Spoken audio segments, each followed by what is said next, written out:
going to have to go through this. So let's go and have a look at something else here.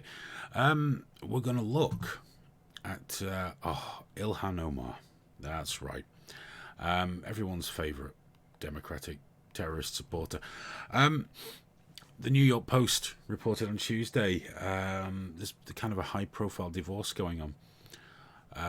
Tim Minett's wife is naming Representative Omar as being the woman his husband was cheating with. Now, an affair's not the worst thing, even if you're a woman that's previously been accused of being married to your brother.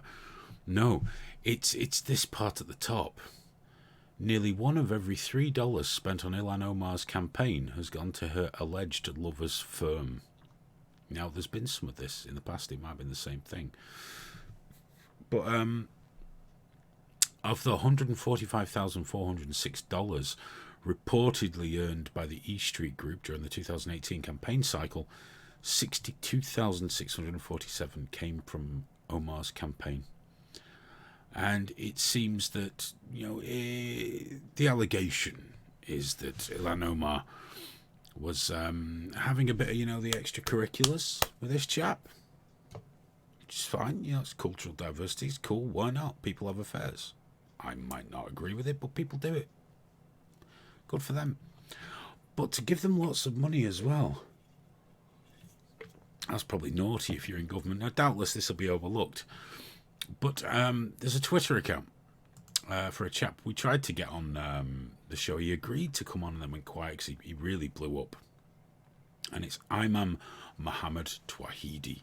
If you don't or aren't familiar with Imam Tawhidi, do go and give him a follow. It's at Imam of Peace on Twitter. Some very, very interesting stuff currently about Ilhan Omar and her connection to the Qatari government and how they're pressuring him to shut up and, attacking him via there.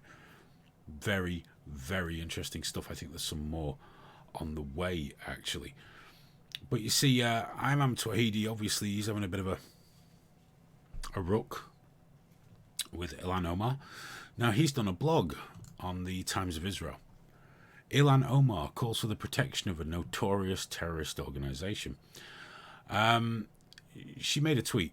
Somali government and peacekeeping forces need to protect At Hormuz and the Somali telecom industry as they make enormous contribution to the economy and provide vital services. I didn't miss a letter or a word out, that's how it's written. During my visit to Somalia, this is her again, I've not been to Somalia. During my visit to Somalia in 2011, I was surprised by the quick evolution of technology in Somalia.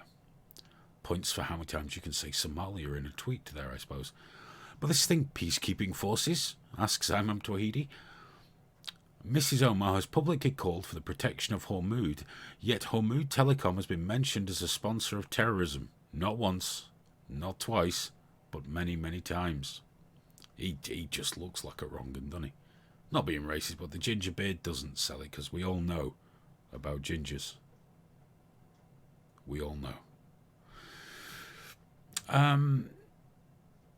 The United Nations Security Council's report of the Secretary General on the situation in Somalia contained the following paragraphs involving the activities of Ahmed Noor Ali Jamal, his company Hormuz, and his direct support for Al-Shabaab, a jihadist militant Islamic terrorist group in Somalia.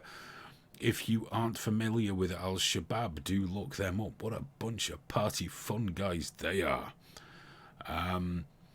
So she's calling for the protection of a man that supports Al-Shabaab. Again, it'll be given a pass, because that's what we do, isn't it? We have the BDS movement, and that's fine. You boycott anything you like.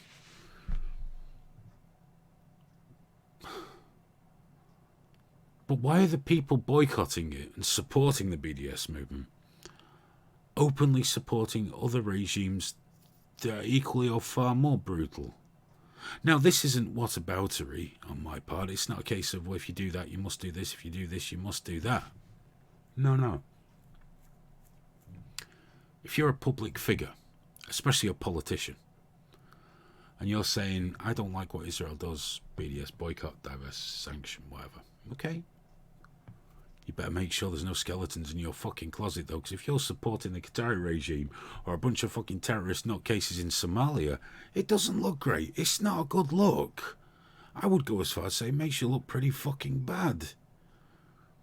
It'd be like me giving Israel a free pass. But you see, for all the shit, terrible things that go on in Israel, I reckon life's a lot better there for Arabs than it is under Al-Shabaab. You're just putting that out there as a raw idea. I'm not saying, you should be happy with what you've got, but we need some kind of fucking balance here. She can't support them and complain about the other side. She's a politician.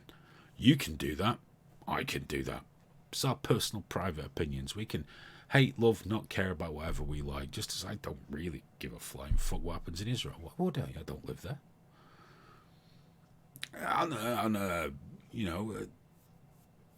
Some level I do, but mostly just because it's interesting. It doesn't...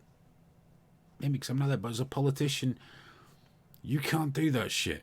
You can't do that. And you certainly can't support fucking terrorists and encourage other people to support them whilst going, isn't it terrible they've knocked down someone's house in the West Bank? Well, you know what? It is fucking terrible, love. It's fucking terrible. But I'm a little more concerned about the fuckers getting their heads cut off right now. Then we can get to the houses. Or, why not just pick a side of good against evil? You are a politician. You have fuck all else to do with your day than say things to make people feel better. Tell them it's all fucking wrong, or would you alienate too many people? Perhaps your supporters in Qatar? I don't know. I'd love to have a chat with Imam Twahidi about this, because he's apparently really under the cosh from the Sisters of Doom at the moment. But this Ilhan Omar, she's just fucking bad news. It's just fucking shit. And if she has been giving extra money to her booty call, then hopefully she'll get a comeuppance for it. What do you reckon, Graham? Well, it's quite interesting because obviously she's been named as part of the board. That's the source for this, isn't it? This fella, forget his name right now. And they, the soon to be ex-wife has said, yeah, it's her, it's Ilhan. And when she was asked about it, Ilhan, because people have obviously been asking her about this, she just said, I don't want to discuss my private life. And it's like, well, hold it, wait. The point is that people have gone through your expenses, and normally it's supposed to be itemized. So if you moved 4 people from this city to this city, you post how much it cost, you post the flights, you post the hotels. She's just put giant bulk sum for expenses, $230,000 in fact, nearly $250,000, and it's all bulk sums. And when she's been asked about this, she's like, I don't want to discuss my private life. And it's like, sorry, love, this isn't your private life anymore. This is, what are you doing with campaign donations?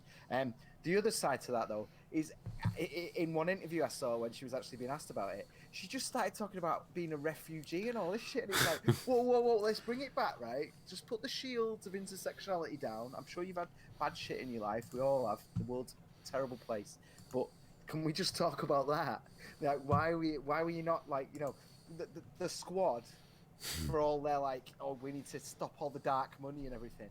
That one by one, they're all just being hit, aren't they? When I told you about this, you thought, this already happened, Graham. Is this not old news? And it's like, no.